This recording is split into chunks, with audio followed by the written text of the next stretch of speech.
ہاں صاحب بہت شکریہ، آپ نے بڑی عنایت کی کہ اپنی انتہائی مصروفیات کے دنوں میں، لیکن عید کا شو آپ جانتے ہیں کہ ایک خاص طرح کا، ایک خاص اس کا ایک آہنگ ہے، ایک خاص سٹائل ہے، اور میرے لیے بڑے اعزاز کی بات ہے کہ اس سے پہلے بھی میں نے آپ کو کسی اور انفرٹینمنٹ شو میں نہیں دیکھا تھا۔ سب سے پہلے آپ خبرناک میں آئے تھے، اور چند دن تک ایک تذکرہ ہوتا رہا کہ آپ نے خان صاحب کو ناراض کر دیا ہے، حالانکہ خان صاحب نے اتنا انجوائے کیا، اور چند دن بعد خان صاحب کی طرف سے ایک سجیسشن آئی تھی کہ میں جس دن لاہور آؤں I want to see your team again. ہم نے ایک دوسرا شو بھی کیا اسی ٹیم کے ساتھ، اس وقت امان اللہ بھی تھے، آپ بھی تھے، 2010 میں سر۔ جی ہاں جی ہاں۔ آج بھی عید کے اس پرمسرت موقع پر اللہ تعالیٰ نے ہمیں یہ سعادت بخشی ہے، یہ توفیق بخشی ہے۔ فرق صرف یہ ہے کہ اس وقت عمران خان ہمارا ہیرو تھا، ہمارا کرکٹر تھا، ہمارا کپتان تھا۔ آج عمران خان ایک ایسا رہنما بن چکا ہے کہ عمران خان کے لیے ریورنس اللہ تعالیٰ نے دلوں میں اس طرح بھر دی ہے کہ اب اس طرح کی ہنسی مذاق کرنے کو دل چاہے بھی تو نہیں کر سکتے، اور اس میں عمران خان کی طرف سے کوئی قدغن نہیں ہے، لیکن کیا ہے کہ ایک جاہ و جلال ہوتا ہے نا ایک لیڈر کا، کہ آپ اس کے سامنے کہ دل نہیں چاہتا کہ آپ، اور یہی میری گزارش ہوگی کہ آج جو کچھ ہے، ہم نے جو باتیں کرنی ہے صرف اور صرف خان صاحب سے سننا ہے، اور کوشش یہ بھی کرنی ہے کہ کم سے کم سیاست کا اس میں عمل دخل رہے۔ لگ دیا تو میرا بھی تعارف کروا آپ کا کرواتے ہیں صاحب۔ ڈمی میوزیم سے، یہ پرائم منسٹر آف پاکستان تشریف فرما ہے۔ نہ تو میاں صاحب تانوں اندر کنے آن دیتا ہے تے کیویں آ گئے ہو تسے؟ سر میاں صاحب آپ گیٹ تے نعرے لا کے اندر لنگے نے، خان تیرے جان سار بے شمار بے شمار۔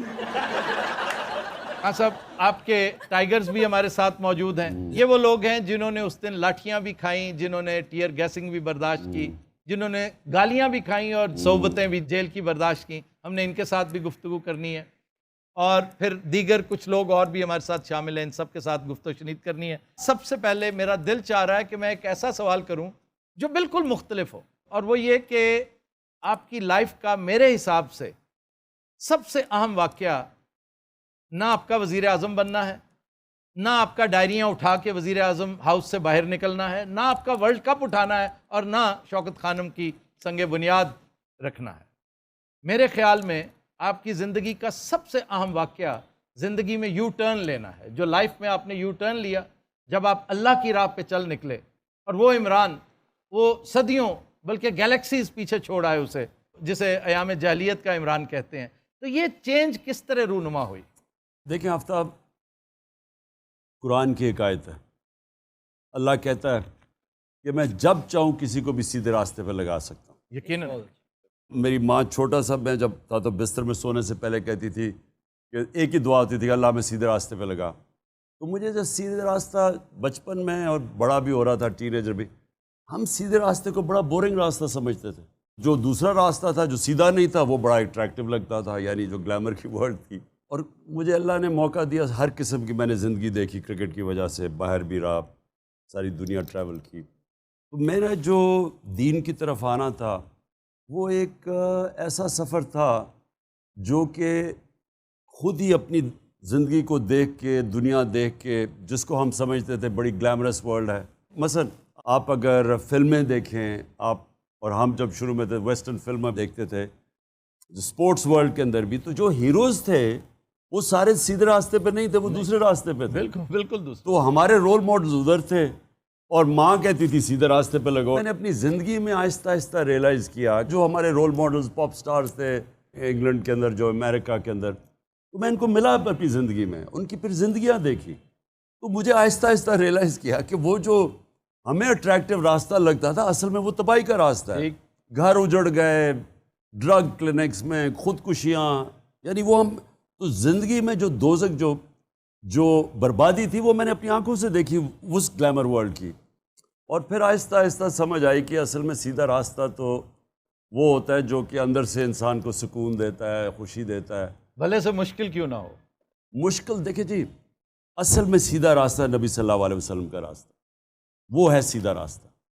اب تو اس کی راستہ دیکھنے کے لیے ان کی آپ زندگی پڑھیں، یا ان کی زندگی کیا تھی، تو ان کی زندگی تو بڑی مشکل زندگی تھی، آسان زندگی تو نہیں تھی۔ ان کی زندگی میں تو مسلسل چیلنجز تھے، اور وہ یعنی جب اپنے عروج پہ پہنچے، میں یہ ساری اپنے بچوں کو بھی بتاتا ہوں، تو جو ان کو عروج تھا جب فتح مکہ ہو گئی، جب وہ آخری خطبے پہ گئے تو آخری خطبے پہ لاکھ لوگ عرفات کے اوپر نیچے جمع ہوئے بڑا زبردست خطبہ ہے ان کا.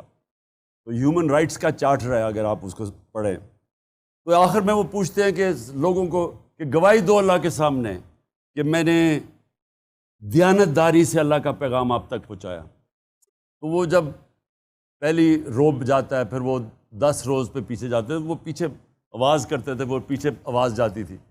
تو جب پیچھے تک آواز پہنچی تو ایک شور اٹھ گیا کہ ہاں نبی آپ نے دیانت داری سے اللہ کا پیغام دیا. پھر لوگوں نے رونا شروع کر دیا.